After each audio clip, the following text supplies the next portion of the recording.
مولانا العظیم وقال تعالی فی شان حبیبہ ان اللہ وملائکتہ یصلون علی النبی یا ایھا الذین آمنوا صلوا علیہ وسلموا تسلیما اللہم صل علی سیدنا محمد وعلی آلہ وصحبہ افضل صلواتک وعدد معلوماتک وبارک وسلم۔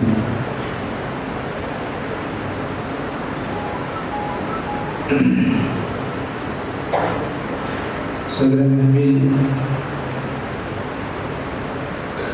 حضرت اللہ تقدس زین الفخار استاد محترم مفتی خلیل احمد صاحب اللہ منتظم العالی، شیوخین کرام،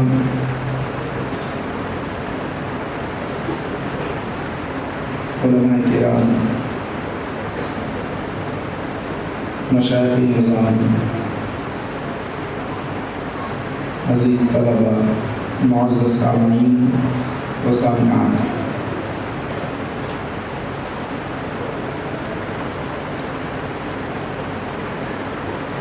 آپ جانتے ہیں کہ آج جو جامع نظامیہ کی عظیم مسجد میں نورانی عرفانی محفل منعقد کی گئی ہے، درس ختم بخاری کے ضمن میں کی گئی ہے۔ استاد محترم انشاءاللہ العزیز آخری حدیث کا درس دیں گے۔ یہ اللہ کا کرم ہے، نبی پاک علیہ السلام کا صدقہ ہے کہ جو طلباء آپ کے سامنے بیٹھے ہوئے ہیں تقریباً کم و بیش 9000 احادیث شریفہ کو انہوں نے پڑھا اور سمجھا ہے، اور حدیث کو پڑھانا اس کا اہم فائدہ یہ ہے کہ سب سے زیادہ اہم فائدہ یہ ہے کہ حدیث کے الفاظ متن تو بعد میں آئیں گے، پہلے رسول کا نام لیا جائے گا اور درود پڑھے گا ہر طالب علم۔ تو 9000 سے زائد مرتبہ انہوں نے درود پاک رسول اعظم صلی اللہ علیہ وسلم پر بھیجا اور علم حاصل کیا ہے ماشاءاللہ۔ اور جانتے ہو بانی جامع نظامیہ شیخ الاسلام علیہ رحمۃ الرضوان نے اپنی کتاب انوار احمدی میں درود کی فضیلت ذکر کرتے ہوئے یہ بیان آپ نے فرمایا، یہ جو درود بھیجتے ہیں رسول اعظم صلی اللہ علیہ وسلم پر درود پڑھتے ہیں، اس کی برکت ایسی ہوتی ہے کہ دنیا کے پریشانیاں مصیبتیں ٹل جاتی ہیں اور قربت نبی انہیں حاصل ہوتی ہیں۔ ایک واقعہ آپ نے ذکر کیا، آقا نبی کریم صلی اللہ علیہ وسلم اپنے صحابہ کے ارد گرد دلبگر ہیں۔ ایک اعرابی ایک دیہاتی آئے، آ کر عرض کرنے لگے، یا رسول اللہ صلی اللہ علیہ وسلم، یہ جو سواری ہے، یہ جو اونٹ ہے یہ میرا ہے، اس نے قسم کر لیا ہے مجھ سے، قسم کر لیا ہے مجھ سے۔ درود پاک کی برکت کا آپ نے تذکرہ کیا تو رسول پاک علیہ السلام نے اس وقت نہ اس سے کوئی گواہی طلب کی، نہ اور کوئی سوال کیا، بلکہ پہلے ہی فیصلہ فرما دیا، تو جو کہہ رہا ہے یہ بالکل بات غلط ہے، تو جو کہہ رہا ہے یہ بالکل بات غلط ہے۔ جو سواری اپنے ہاتھ میں رکھا ہے اس کی باغ ڈور، اس کا مالک وہی ہے۔ تو اس نے سوال کیا، آپ تو یا رسول اللہ جب آپ کے پاس کوئی معاملات درپیش ہوتے ہیں تو گواہی طلب کرتے ہیں، بن گواہی آپ نے فیصلہ فرما دیا؟ یعنی سوال آپ نے نہیں کیا کہ تیرے پاس گواہ کون ہے، یہ میری سواری ہے، اس طرح آپ نے سوال نہیں کیا اور فیصلہ کر دیا۔ تو آقا نے ارشاد فرمایا، تیرے بولنے سے پہلے وہ سواری نے کہہ دیا کہ میرا مالک وہی ہے جو مجھے لے آ رہا ہے۔ پھر رسول اعظم صلی اللہ علیہ وسلم اس سواری والے سے پوچھا کہ بتاؤ تو صحیح، تم کیا عمل کر رہے تھے جس کی وجہ سے تمہاری یہ سواری بھی محفوظ ہو گئی، تم پر جو الزام لگنے والا تھا چوری کا اس سے بھی تم بچ گئے، کیا بات ہے؟ اور میں اور کوئی معاملہ دیکھ رہا ہوں، وہ کیا معاملہ ہے؟ تو عرض کرنے لگے، یا رسول اللہ کوئی عمل نہیں کر رہا تھا، بس آپ کو دیکھ رہا تھا اور آپ پر درود پاک پڑھ رہا تھا۔ حضور نے ارشاد فرمایا کہ تو جو درود پڑھ رہا تھا، میری نگاہوں نے آسمان تک دیکھا کہ فرشتے تجھ پر رحمتوں کی بارشیں برسا رہے تھے، تیری دعائیں مانگ رہے تھے۔ تو درود پاک ان طلبہ نے ہر قال رسول اللہ صلی اللہ علیہ وسلم کا لفظ جب انہوں نے ادا کیا تو رسول پاک علیہ السلام پر درود بھیجا ہے۔ یہ وہی محفل برکت والی محفل ہے، اس برکت والی محفل کے اندر ہم برکت حاصل کرنے کے لیے حاضر ہوئے ہیں، اور کوئی بات نہیں ہے، تدریس کا معاملہ نہیں ہے، حصول برکت کے خاطر میں عرض کر رہا ہوں۔ آپ دیکھیں میں نے جو آیت کریمہ پڑھی ہے، اِنَّا أَوْحَيْنَا إِلَيْكَ كَمَا أَوْحَيْنَا، یہ آیت امام بخاری علیہ الرحمٰن نے اپنی کتاب میں سب سے پہلے لے آئے ہیں۔ کتاب الوحی، باب الوحی، جو آپ نے بیان کا آغاز کیا اور یہ آیت لائے ہیں، میں نے بھی حصول برکت کے لیے وہ آیت میں نے تلاوت کی۔ پھر اس کے بعد آپ اگر کوئی حدیث ذکر کرتے ہیں تو انما الاعمال بالنیات کی حدیث لے آئے امام بخاری علیہ الرحمٰن، نیت جیسی ہوگی ویسی ہی تمہاری جھولی بھرتے چلے جائے گی، نیت اچھی رکھو جھولی بھرتے جائے گی، حسنات سے بھر جائے گی، نیکیوں سے بھر جائے گی، درجات میں بلندی ہو جائے گی۔ اگر نیت وہ نہ ہو، دوسری نیت ہو، وہ بھی مل جائے گا۔ رب تو دینے کے لیے بیٹھا ہی ہوئے، وہ اپنے خزانے لٹاتا چلا جا رہا ہے، خزانے لٹاتا جا رہا ہے، اس میں کوئی کمی نہیں آ رہی ہے۔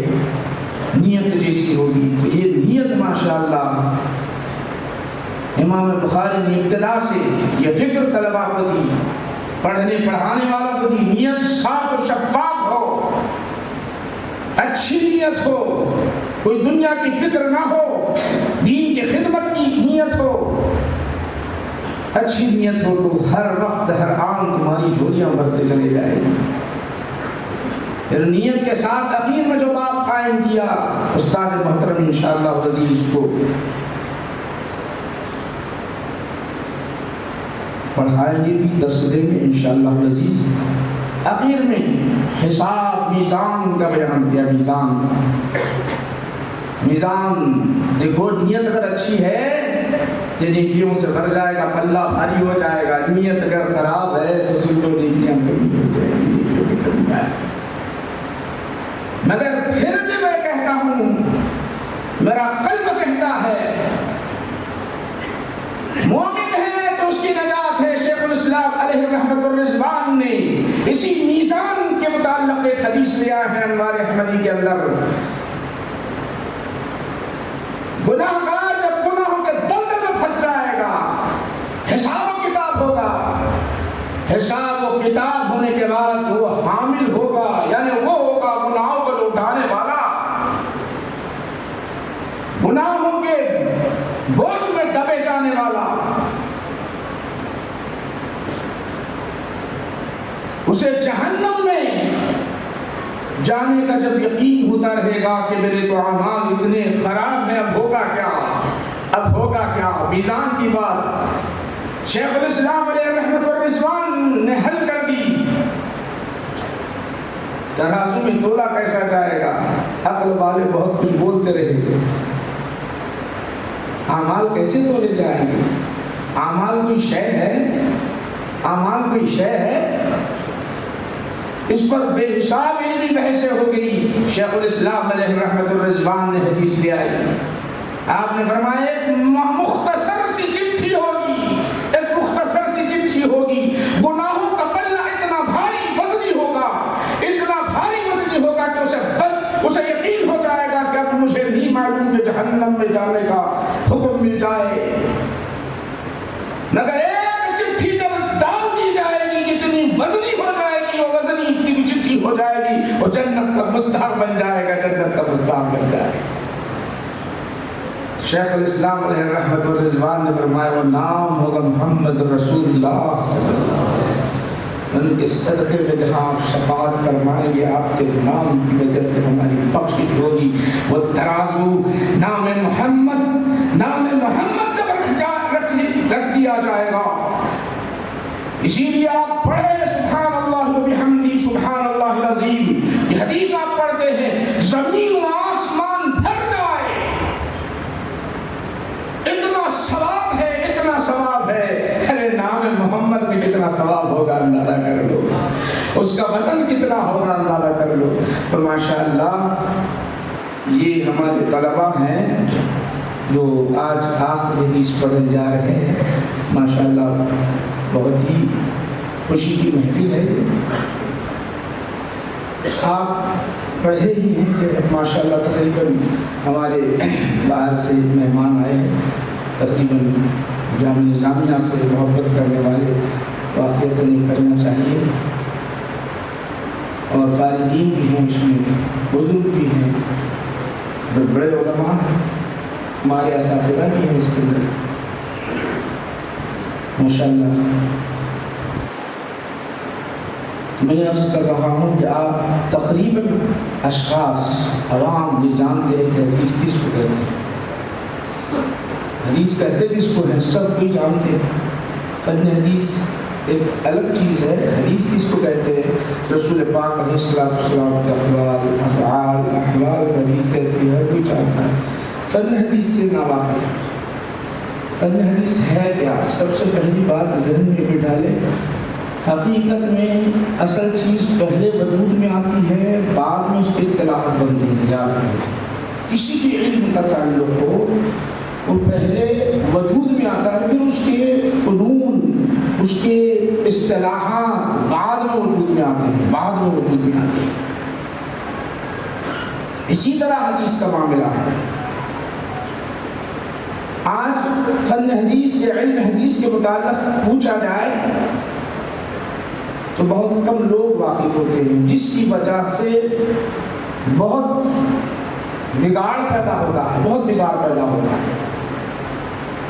زبان پر یہ الفاظ ہوتے ہیں، حدیث میں تو آیا ہے، عام آدمی کہتا ہے حدیث میں تو آیا ہے، نہ اس کے ناسخ و منسوخ سے واقف ہوتا ہے، اس حدیث کی صحت سے واقف ہوتا ہے، نہ اس حدیث کے ضعف سے واقف ہوتا ہے، بس یہ کہتا ہے کہ حدیث میں آ گیا ہے، بخاری میں آ گیا ہے، حدیث میں آ گیا ہے، نہ ناسخ سے واقف، نہ منسوخ سے واقف، نہ اس کے اصطلاحات سے واقف۔ اس کی وجہ سے بہت خرابی پیدا ہوتی ہے، یہاں تک کہ بعض حضرات تو ایسے ایسے فرقے وجود میں آ گئے کہ بعض تو حدیث چیز کے منکر بن بیٹھے، اور وہ قرآن کو اپنے طور پر سمجھنے لگے، اور جو ہے ڈکشنری سے، لغت کے ذریعے سے قرآن کو حل کر کے گمراہ ہوتے چلے گئے۔ یضل بہ کثیر و یہدی بہ کثیر۔ بعض حدیث کے قائل ہیں، بعض حدیث کے قائل ہیں، مگر ائمہ کی منکر ہیں یا ائمہ کی ابتدا نہیں کرتے، وہاں بہک و پٹک جاتے ہیں۔ تو اصطلاحات حدیث سے جب تک ہم واقف نہ ہوں، اصطلاحات حدیث سے، اس کی فنی حیثیت سے جب تک ہم حاصل نہ ہوں، فیصلہ کرنا بہت مشکل ہو جاتا ہے، سمجھنا بڑا مشکل ہو جاتا ہے میرے بھائی۔ ناسخ و منسوخ کا تعلق یہ فنی حیثیت آپ اگر غور کریں امام بخاری کے شرائط ہم اتنے بیان کرتے ہیں، امام بخاری نے اپنی بخاری کے اندر اپنے شرائط کو کہیں مکمل طور پر بیان نہیں کیا، مکمل طور پر نہیں کیا۔ امام بخاری مکمل طور پہ آپ نے نہیں بیان کیا، بعد میں بخاری کو پڑھ کر تتبع کے بعد، کوشش کے بعد اس کے اندر ان کے جو شرائط ہے اس کو بعد میں درج کیا گیا۔ آج ماشاءاللہ یہی جامعہ نظامیہ کے فاضلین طلبہ اس کی حاصلتا کے شرائط جو جامعہ نظامیہ سے پہلے چھپ چکی تھی عربی میں ہے، اس کا اردو میں ترجمہ انہوں نے کیا ہے۔ انشاءاللہ عزیز حضرت کے دست مبارک سے اس کا جو ہے اجرا کیا جائے گا انشاءاللہ عزیز۔ تو یاد رکھیں کہ فنی حیثیت سے ہم واقف نہ مشہور سے واقع حدیث مشہور ہے، متواتر ہے، خبر واحد ہے، اسی طرح حسن ذاتی ہے، حسن غیبی ہے، صحیح ذاتی ہے، صحیح غیبی ہے، یہ تمام احادیث یہ علم حدیث سے ناواقفیت کی وجہ سے بہت بڑی ہمارے لیے مشکل پیدا ہوتی ہے۔ فن رجال، اسماء رجال سے ہمیں جو ہے ناواقفیت کی وجہ سے بہت دشواریاں پیدا ہوتی ہیں۔ تو میں آپ کو عرض کرتا چلوں کہ یہ حدیث، فن حدیث کا جہاں تک تعلق ہے میرے بھائیوں، ایک ایسا علم ہے، ایسا علم ہے، صرف اور صرف اسلام ہی نے اس پر، اسلام ہی نے اس ایسے فن کا ایجاد کیا، اس سے پہلا اور کوئی فن تھا نہ ہوگا نہ رہے گا۔ یاد رکھیے اسلام ہی نے، آپ جانتے ہو حدیث جو لفظ ہے اسی معنی میں اور 3 الفاظ استعمال ہوتے ہیں تھوڑا سا اختلاف کے ساتھ، اثر، خبر، حدیث، سنت، اس طرح 4 الفاظ حدیث کے معنی میں استعمال ہوتے ہیں۔ سنت تو پہلے استعمال ہوتا رہا لفظ، مگر حدیث کا جو لفظ ہے اس کی اصطلاحی تعریف جو ہے اسلام نے دی ہے، اسلام نے دی ہے۔ اس سے پہلے اس فن کی یہ حالت نہیں تھی، یہ فن تھا ہی نہیں۔ اور یہ فن کیسا جانتے ہو میرے بھائی سامعین کرام، یہ فن بے مثال فن ہے، بے مثال فن۔ ایک شخصیت رسول پاک علیہ السلام کے اقوال، افعال، احوال کو جمع کرنے کے خاطر اور اس کی حفاظت کے خاطر اس کو ایسی اس کی حفاظت کی گئی، ایسی حفاظت کی گئی، اسے صاف و ستھرا بنایا گیا، اتنا یقین کی طرف لے آیا گیا کہ تقریباً احادیث شریفہ 70,000 سے زائد احادیث شریفہ کو محدثین نے جمع کیا۔ ایک ذات گرامی رسول پاک علیہ السلام، حضور نبی کریم صلی اللہ علیہ وسلم، جانتے ہو وہ حدیث کو جمع کرنے کے لیے، وہ حدیث کو جمع کرنے کے لیے یہ حدیث بخاری کے اندر اسماء رجال کا جو ذکر آتا ہے، نبی کریم صلی اللہ علیہ وسلم سے کس نے سنا؟ صحابی نے سنا، صحابی کے بعد کس نے سنا؟ تابعی نے سنا، تابعی کے بعد کس نے؟ تبع تابعی نے، ان کے بعد کون؟ ان کے بعد کون؟ اس طرح ایک حدیث کے پیچھے ہم ہی نہیں، ہم مسلمان ہی نہیں، غیر مسلم بھی اس بات کے معترف ہیں کہ ایک ذات گرامی، صرف ایک ذات گرامی محمد عربی صلی اللہ علیہ وسلم، حضور نبی کریم صلی اللہ علیہ وسلم کی باتوں کو محفوظ کرنے کے لیے 6 لاکھ لوگوں کی حالات سے واقفیت ضروری سمجھا۔ جانتے ہو رسول پاک علیہ السلام کی جو حدیث ذکر کر رہے ہیں، تقریباً 6 لاکھ لوگوں نے جمع کیا ہے، 6 لاکھ لوگوں سے زائد لوگوں نے جمع کیا۔ پھر وہ جو ہے اسماء کے بارے میں تحقیق ہو رہی ہے، یہ کیسے ہیں، یہ متقی ہے نہیں ہے، یہ عادل ہے یا نہیں ہے، ان کا حافظہ بہتر ہے یا نہیں ہے، ان کے اندر قوت حافظہ کس معیار کا ہے، یہ جھوٹ بولنے والے ہیں یا نہیں ہے، ان پر تہمت لگی ہوئی ہے نہیں ہے۔ تو اس طرح 6 لاکھ لوگوں نے رسول پاک علیہ السلام کی احادیث شریفہ کو جمع کرنے کے لیے ان کی تحقیق کی گئی، 6 لاکھ لوگوں کی تحقیق کی گئی، 6 لاکھ لوگوں کی تحقیق بخاری یوں نہیں لائے صحیح حدیث لائے ہیں جو 9,000 حدیثوں کو لائے ہیں. اس کے اندر کتنے نام ہیں جانتے ہو؟ ثلاثیات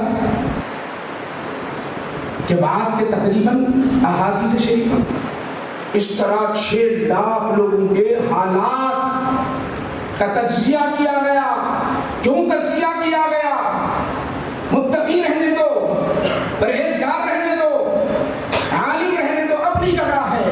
تب بھی امام بخاری نے نہیں لیا ہے. اگر اس کا حافظہ تھوڑا سا کمزور ہے تو کہنے لگے ضعیف حدیث ہے، نہیں لیتے شک نہیں بتا رہے.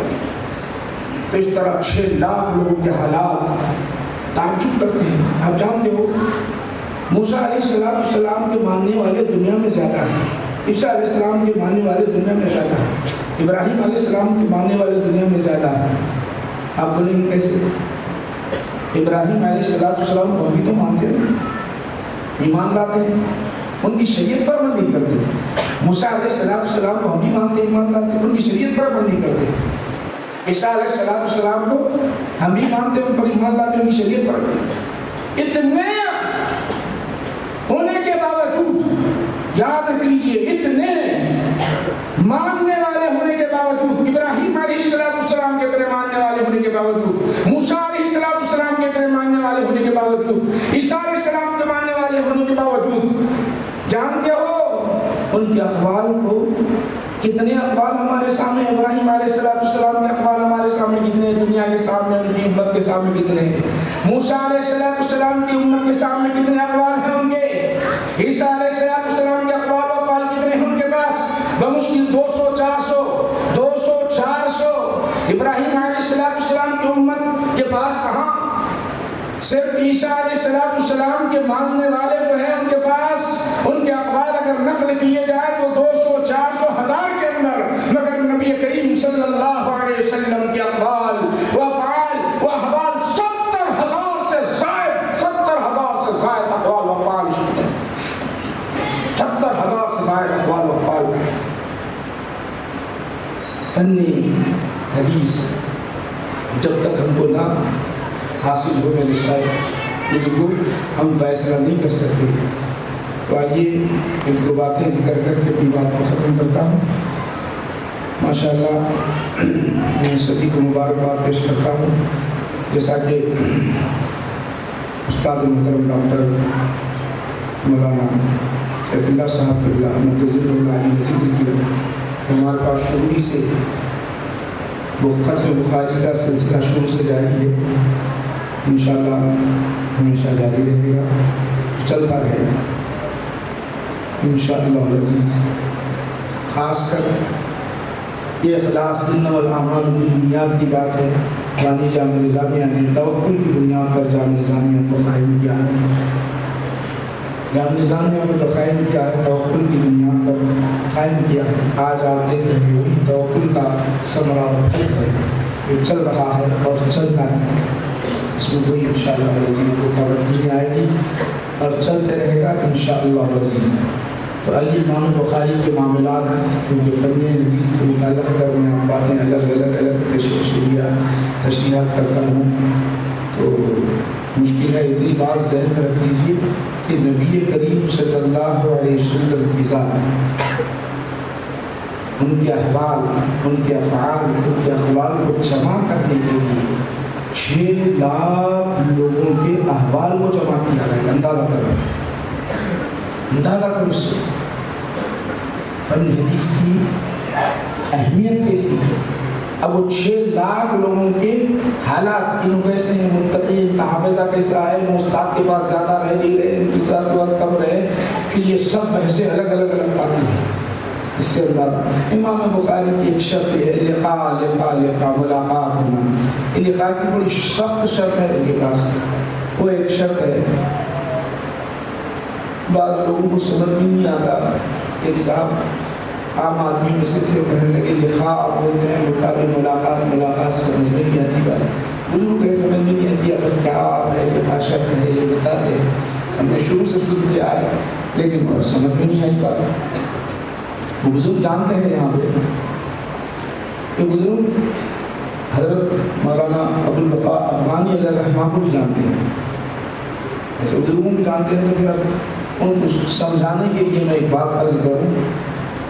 مولانا ابو الوفا افغانی علیہ رحمۃ الرضوان ایک شاگرد ہیں ڈاکٹر حمید اللہ علیہ رحمۃ الرضوان، جو جامعہ نظامیہ کے فارغ ہیں، بڑے نامور ہیں. وہ ہمیشہ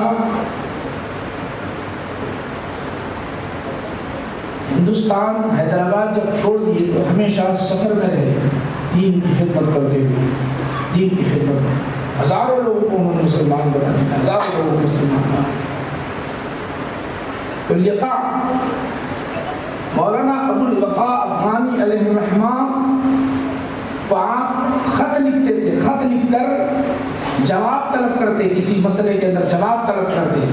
اب سوال یہ ہوتا ہے کہ یہاں سے وہاں سے خط لکھ کر کوئی جواب اگر طلب کر رہے ہیں، جواب تو دیا جا رہا ہے، جواب مل رہا ہے، خط کے ذریعے جواب تو مل رہا ہے. اب یہ دیکھا جائے گا کہ اگر ان کی ملاقات مولانا ابو الوفا افغانی علیہ الرحمہ کی ملاقات ڈاکٹر حمید اللہ علیہ الرحمہ سے ہوئی ہے تو امام بخاری کہتے ہیں میں اپنی بخاری میں لے لیتا ہوں.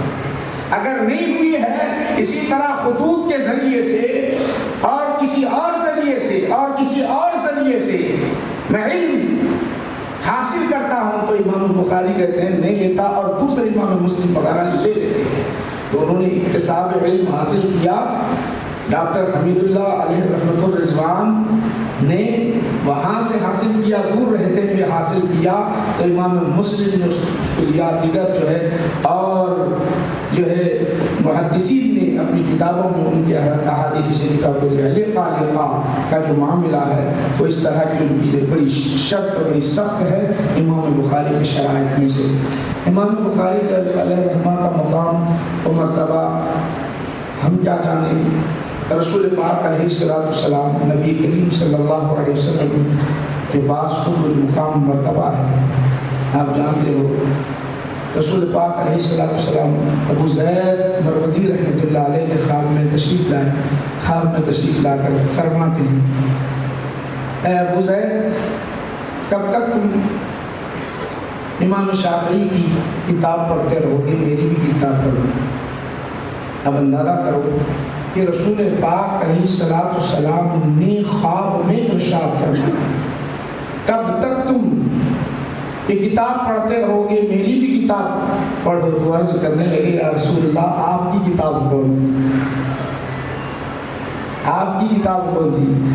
اگر آقا رب کی بارگاہ میں عرض کری یہ میری امت ہے تو وہ نجات ہو جائے. محشر میں آقا رب کی بارگاہ میں عرض کرے یہ میرا امتی ہے تو وہاں نجات ہو جائے.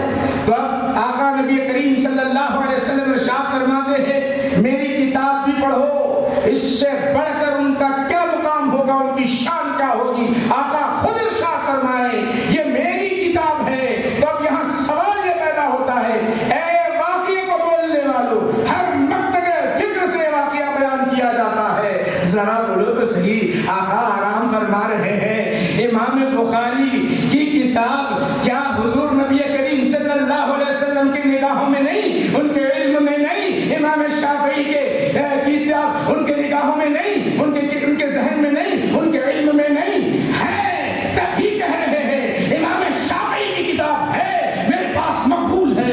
لیکن زیادہ اس کا تعلق میرے سے اس لیے ہے جب جب بھی میرے حدیث کو لکھتا رہا، باوضو ہوتا رہا، غسل کرتا رہا، اہتمام یہ کہا کیا کہ رب کائنات کے دربار میں خالق کعبہ کے پاس بیٹھ بیٹھ کر دل میری طرف رب کی طرف رہا، من میری طرف رہا، لکھتا چلا گیا. یہ میری کتاب بن گئی، میرے قدموں کے پاس آیا اور وہاں عنوان قائم کیا یہ میری کتاب بن گئی. تم پڑھتے چلے جاؤ، پڑھتے چلے جاؤ، تمہارے لیے فیض ملتا جائے گا، ملتا جائے گا. اس سے بڑھ کر شان کیا ہونا چاہیے. امام بخاری کے رسول پاک علیہ السلام فرمائے میری کتاب فرمائے. اب یہ سب تو بیان کرتے ہوں گے، ہر کوئی سوال یہ پیدا ہوتا ہے، ہر کوئی بولتے ہیں تقریروں میں بڑے بڑے یہ بھی جملہ آتا ہے تقریر میں تضاد کے ساتھ چلے گئے انبیاء علیہ السلام اپنے قبروں میں زندہ نہیں ہیں.